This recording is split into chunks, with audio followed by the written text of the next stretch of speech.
one of the biggest things I think for you to keep in mind now that you're in your 40s is this isn't, as we say in English, this isn't your first rodeo. You know what Mm. that means? Like Yeah, you've yeah, done this before, right. and begin to trust what God has built into you as a leader. That's why people pleasing will kill a pastor.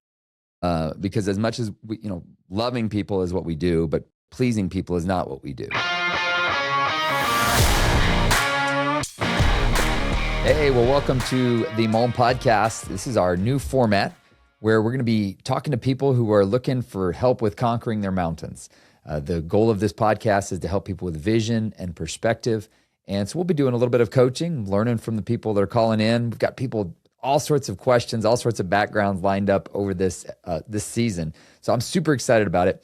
When there is something that I'm not comfortable or don't have the experience to answer, I'm going to bring in hosts and other guests. My dad will be a regular participant on this for certain themes, and all sorts of other friends of mine. So this first episode was with my friend Misael. He is a church planner in South America, and we talked about all sorts of the challenges of leadership, the challenges of starting something new, the challenges of delegation, the challenges of figuring out when to hand something off, and what you need to keep on your plate that only you can do. Really, the idea of only you doing what only you can do as best as you can as a leader. So hope you enjoy the podcast. If you've got your own question you'd like for me to answer, I would love to have you on the podcast. You can go to joelmalm.com/coaching and get signed up, book your time, best time for you. I would love to chat with you. Hope you enjoy this conversation. It's a good one.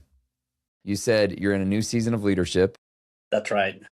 And you said, I'm trying to figure out how to lead with authority and humility. And sometimes that's difficult. And then you said, I also need to know what I need to know for the next stage. And I thought those are two great questions.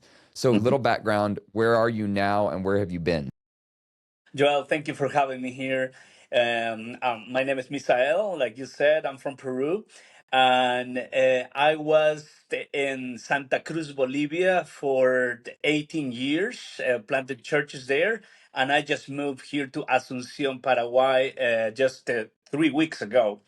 And the reason we have made this move is because we have embraced the invitation the Lord has placed in our hearts to come and plant another church here in this city. So there's where we are right now. Yeah. Now, where are you from? I was born in Trujillo, the Peruano. That's right. yes, the That's right. northern Okay. Peru. That's right. And I think I met you in Cusco, Peru. And Cusco is where I lived most of my youth, I should say. My parents were pastors there. So yeah, yes, No sir. way. So, you're a pastor's kid too. That is right. That is Wow. correct. All right. I heard somebody say one time, that if he has a like highly educated individual that's applying for a job and he's got a pastor's kid, he'll take the pastor's kid over the educated individual anytime, because he's like, if you've been in church this long, as we say in English, seen how the sausage is made and still Yeah. love the church, you get it. Yeah. So true. So true. Yeah. Yeah. Yeah. So what have been obviously you had that successful church plant in Bolivia. That's right. What did you feel was limiting your leadership in there? Was there something you were wrestling with, or? Um, well, right when we started it, see, we started this church at the rural areas in Santa Cruz. And then after 6 months of doing that, it was going very well. But we just didn't have the, I don't know what can what can I call it, but I didn't have that excitement, that a thing that you feel when you are being full. I mean, when you're doing something. I wasn't being fulfilled, Right. if I can explain myself that way. But so anyway, I just started praying, Lord. What is this? I'm doing what you have called me to do here. But then I just started realizing that the Lord was calling me to this country, but not to do the work in the rural area. But I felt like He was inviting me to come to the city. And so basically, what I heard was, what is it that I have given you? And I said, well, I do have English, I have education, I want you to use this in this city. So there is where we moved into the city and started the church. And of course, being a leader in the church, it's a different thing than being the senior pastor of a church and planting a church. So it really had a tremendous impact on the way of us doing ministry, my wife and I.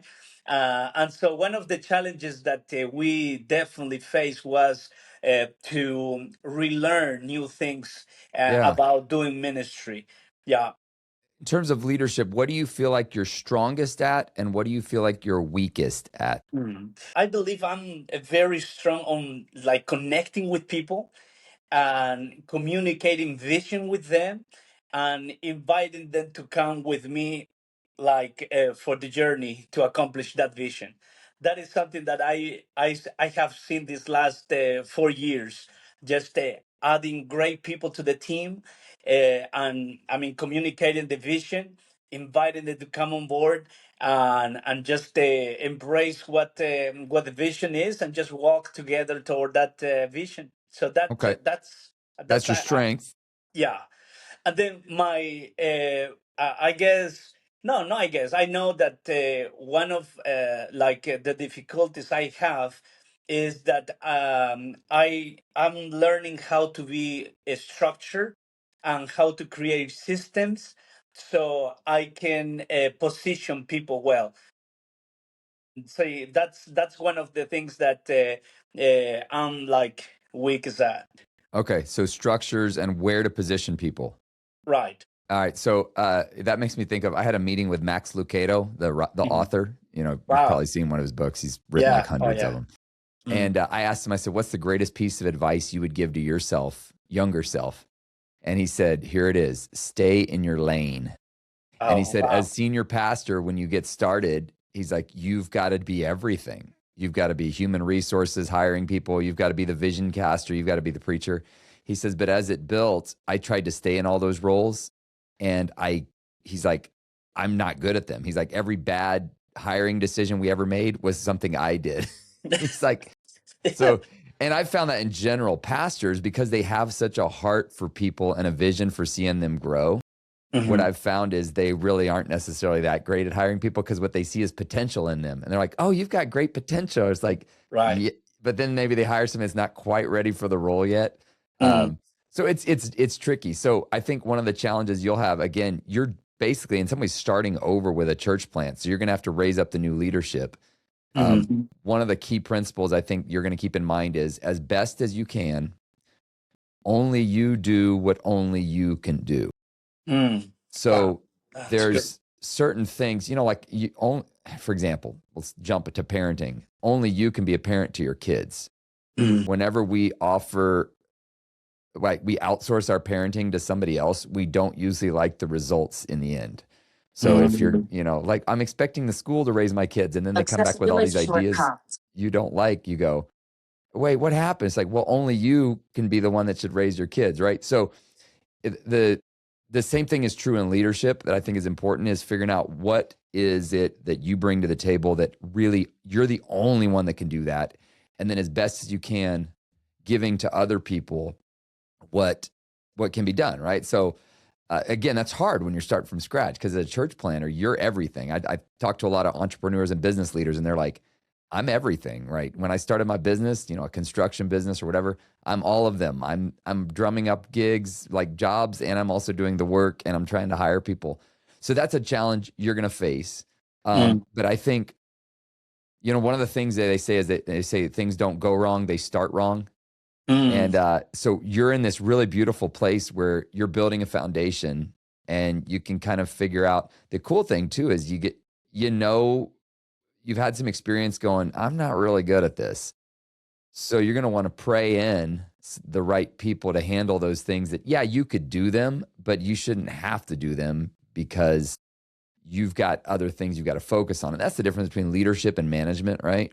Hmm. Um, Leadership is you keeping things on course, driving the vision forward, and management is the people that can keep the ship operating. And it sounds like you're definitely a visionary. You're a leadership guy. Mm. And you want to make sure you don't get sucked into the management side of things as best as you can right out the gate. It's hard though when you're starting, like you're Hmm. everything. Right. So, yeah, any thoughts on that? Yeah. I mean, one of the things that it made the difference for me, and that's something that I'm trying to replicate here, is that just finding the right people, the people that are strong in this particular area where they know how to structure, especially people that have been or are in the corporate world. They know how to structure things. They know like how to create systems. And I was just share. I mean, I spent like 6 months with them, just sharing. Where is it where I want to get as a church, and how do I see people growing.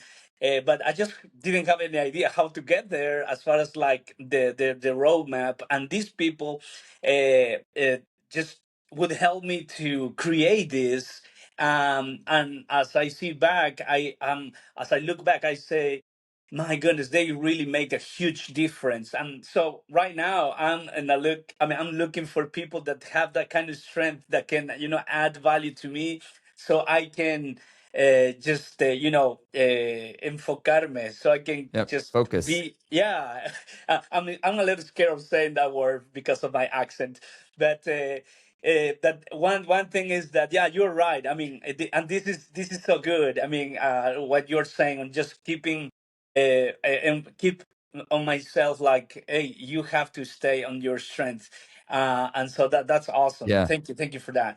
One of the things I've also noticed, this is another church example, but they always say, I go to these churches and they were looking for a drummer or a bass player or something.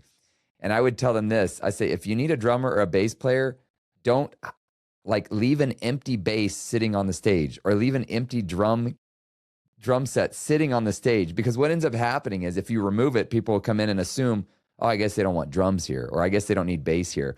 But if there's an Mhm. empty one, it's like, oh, there's a spot for somebody like me to do that. And I think what Wow, we that's try and do awesome. is we try and look like we've got it all together early on Mm. when we're starting something, rather than leave a gap where somebody who's gifted at that will go, Wow. oh man, there's a place for me here that I could fill that role. I know how to do that thing over there. So, it's a musical example. But a Right. lot of times what we try and do is we try and patch the holes. I say, in some ways, as best as you can, leave the holes just glaring. So anybody that shows up, because God's going to be bringing people to you. I believe that when he gives you a vision to do something, he brings the right people. But if you patch the Wow. holes, nobody will see the holes. Wow. So it's kind of a vulnerable thing though, right? Because you're like, well, It is. we want people to think we've got it together. But when God brings you the people, if they don't see the gap that they could fill, they Mhm. may just assume, oh, they don't need me here, right? The people that you need, God brings to you. When he gives you a vision, he brings them. Our Mm. challenge sometimes is not making it clear that we need them. Mm. Wow. So yeah. That's fantastic. I have never heard that. I mean, that's awesome. I mean, I'm always trying to just I mean, it's not because I want to show off or anything. It's just that, hey, I want people to understand that we know what we are doing. And so I would just trying to find ways so people know what I'm doing. But hey, what you're saying makes sense. Wow. Yeah, which goes into that thing we talked about. You said, how do I lead with humility?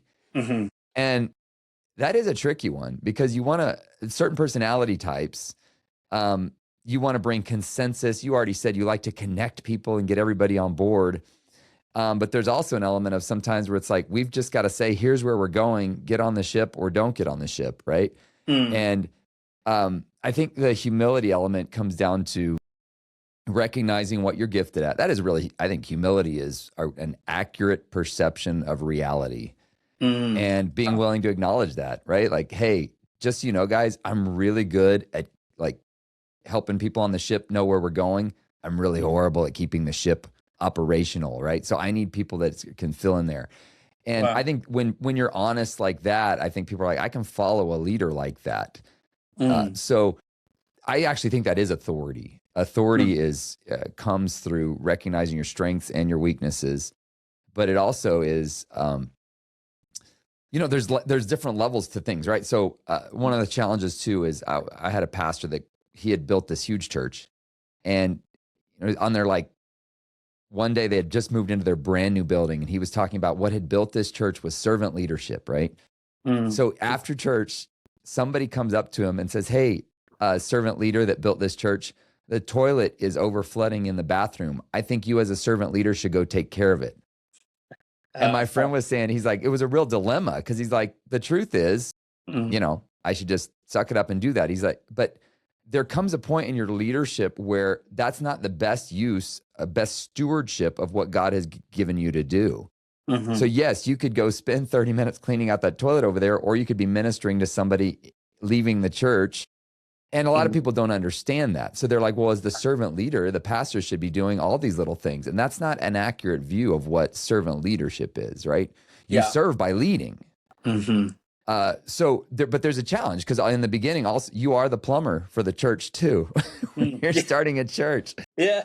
So it's recognizing these seasons where it's like, okay, I could do that. And I did that to get things started. But at this point, it's me robbing someone of an opportunity to do something they may really love to do. Because you can guarantee there's somebody in your church that goes, oh, I'd love to fix that. I'd love to mow the lawn. Wow. I'd love to clean. So that's a tricky transition for a lot of leaders. Mm, Is that, where do I go with growing into that? And I want to look humble. I want to be humble, right? mm, But sometimes the most humble thing to do is to hand something off to somebody else. mm. Wow. Wow. Hey, that's really good. Thank you for that. I mean, it helps me to see ministry in a different way, especially like you said. I mean, just leading is the way I serve, and leading it's helping people.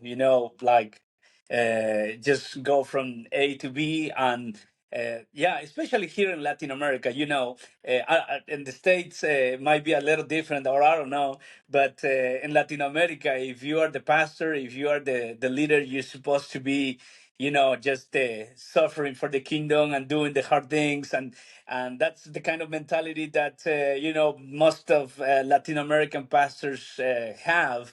So thank you for that, man. No, that happens in the US too. I see some of these job descriptions for pastors. You go to like churchstaffing.com or something. It's kind of entertaining to see. They're like, we need a pastor who will oversee 17 different ministries, preach 50 Sundays of the year, be accountable to the board and submit completely to their decisions, Oh, be wow. in charge of the budget, be in charge of accounting. And you're like, you're looking for God himself to pastor your church. Like that's not going to happen. Uh, so it happens everywhere. I think people just have an unrealistic expectation of what a pastor can, and that's why so many pastors burn out because they give in to those expectations Oh, wow. rather than coaching their people on, hey, yes, I'm the guy that God has chosen to shepherd this flock, but I am not the guy that we've got to make it run. The church is a body here, and that's hard sometimes. And that's why people pleasing will kill a pastor. Because as much as loving people is what we do, but pleasing people is not what we do. I mean, this conversation is helping me a lot, Joel. Thank you so Good, much. I mean, good. it's really good, man. You Well, keep talking, please. yeah. Well, I'm just curious. What do you see as like your greatest like your next biggest step right now? What's the next big thing you need? So I've got this vision map concept. It's super simple. You write in black the things you can do, and you go do them. And then when you can't get to something you can do on your own, you write it in red. Um, So what's your first red letter thing? Like you're like, God, I need you to provide this ASAP as soon as possible. Okay. Well, it, I mean, it's right now. I mean, 4 years ago would be a different thing, but today I know that it's the right people that can align to the vision that we are bringing to the city. I know the Lord is doing a beautiful thing in the city through a lot of churches, beautiful churches, and I know also He wants to use our church to reach out to the people that only our church can reach, if I should say it that way, and because we are very evangelistical, a very evangelistical church. So I would say people with great potential, which when I say potential, it's always like, hey, the question is always asked for me, Misael, are you a person of great potential that is investing in your personal growth and things like that? So at this time, it's Lord, would you give us those divine connections with people that will align to the vision that you have for this city. Because Lord, you knew we were coming here, and you know where those leaders, those people are, and so that's basically right now our prayer and something that we are working Is on. there a specific skill set you think would be super helpful in the Lord to bring you someone like, Lord, I need somebody that's good at recruiting volunteers, or I need somebody that's good at what kind of roles are you looking for specifically? Obviously, we want people, and God's going to bring the people in the right time. That's But right. what's your dream list right now of who you're looking for? Oh, I'll say people of people, people that has influence, and that, of course, has the right heart, and people that loves the Lord, but that has this influence, just God-given influence in them, and all. Yeah, so that, So comment on that. You said, I want people with potential. There's the two types of energy. There's potential energy and there's kinetic energy. Potential is all stored up and not being used. Kinetic is being used. What I've found oftentimes in leadership is we're looking for people with potential, but we need to look for people that are using kinetic energy, people that are already doing the thing. yeah, uh, because sometimes the reason they're not doing the thing, even though they got a lot of potential, I know a lot of, I can't tell you how many parents call me and they're like, my son's got a lot of potential. He's just hanging out with losers right now. And I'm like, Mm. maybe he's got potential, or maybe he fits right in with the pack he's running with. I don't know. yeah, So I'm looking for folks that are already doing the thing, that's right. um, which Uh, can be tricky too, because in churches, people start accusing you of what they call it, sheep stealing. You stole our that's sheep from this right. church over here. Yeah, Oh my goodness, yeah, and that's something, that's a reality we just lived, because I'm here in the city, and as I was telling you, I live here 3 years, 18 years ago, and of course I have a lot of friends, and whenever I would come, because my wife is from here, I mean we would get together, and now that they know that we are coming to start a church here, there are a lot of friends that they want to be part of what we're doing, and like you said, that is so important, because uh, I mean, the right people, it's usually the people that are doing what God has called them to do. So my yeah. thing is, Lord, how, what, but what I have found these last 3 or 4 months is that there are a lot of people that are in transition, and even though they are doing what they're doing in their church, great leaders, I mean, just leading a lot of people, but in the same time, they feel like they're in the middle of a transition, or the Lord is calling them to do something else. So my thing at this time is, Lord, lead me to those people that feel that way. So, but with the challenge you have is you can't win if they leave for any reason. They've already established in their mind, oh, they left because Misael recruited them, right? That's right. That's right. I Like, mean, yeah. Yeah. It is like you yeah. said. Oh Well, it's man. that verse, I think it's Apostle Paul says, as much as it's possible, live at peace with everybody. Yeah. Um, and Yeah. if your heart is clear, like I did not coerce them, I did not manipulate them, I did not try to convince. If your heart's pure, I think God honors that. He says, Mm. again, sometimes we don't know if our heart is pure. The heart is deceitfully wicked. But as best as you've tried to honor God with it, Right. I don't think there's anything wrong with that. I'm disappointed at how some mature pastors feel like they own people, and it's not like me, intentionally going and just inviting them to come to my church and just going over, the authority they may have over their people. It's just it's this sweet question that they ask, well, what is it that you're doing? And I just share vision with them, and then they want to have more coffee with me, and they're just like, hey, I want to be part of the team. I'm thinking, oh my goodness, but anyway. And now you're the villain. Yeah, basically. But hey, yeah, it's part of Well, it. yeah, it's going to happen. You know that. You've been a pastor long enough to know you can't please everybody. Right. We try, right? And Yeah. then there's some pastors that don't try at all. They're just like, you're just going to follow what I say anyways. And I don't think that's godly either. Yeah. Uh, I think, we learn who we are and what our giftings are and what we're called to do in community. Mm. And I think even as pastors, we learn from those that God has sent us to shepherd. Hmm. Next Generation Leader by Andy Stanley. Have you read that? I haven't read that one. Okay, it's a great one. He talks about that idea of only you do what only you can do as best as possible. As soon as you can get yourself out of a role, you still keep an eye on it. You Mm-hmm. still, make sure it's going well. You don't just hand it off and don't ever follow up, but you hand it off and guide and direct them. Mm-hmm. And then that helps you stay on track with what only you can do, because really only you can truly present the vision that God has given for this church, this new community in Asuncion. Mm-hmm. And another thing to keep in mind is, how old are you? 45. Okay. All right. Mm-hmm. So here's a weird thing to say, but I say this to a lot of leaders. Okay. When we're first getting started in this business in our 20s, we have to be beggars because we don't have any experience. We got nothing. So we'll Okay. just take anything, right? We're just Right. like, yeah. One of the biggest things I think for you to keep in mind now that you're in your 40s is this isn't, as we say in English, this isn't your first rodeo. You know what Mm-hmm. that means? Like Yeah. you've Yeah. done this before, Right. and begin to trust what God has built into you as a leader. And Wow. there That's may good. be people that come along and you're just like so happy to have people, but you've got this weird feeling in your spirit, like maybe they're not the best.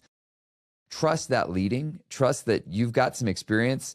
I think what happens is we think humility is constantly keeping this idea of, I don't know what I'm doing. I don't know where I'm at. But yet all this time you've built, I mean, first of all, you're a pastor's kid. So you got that benefit.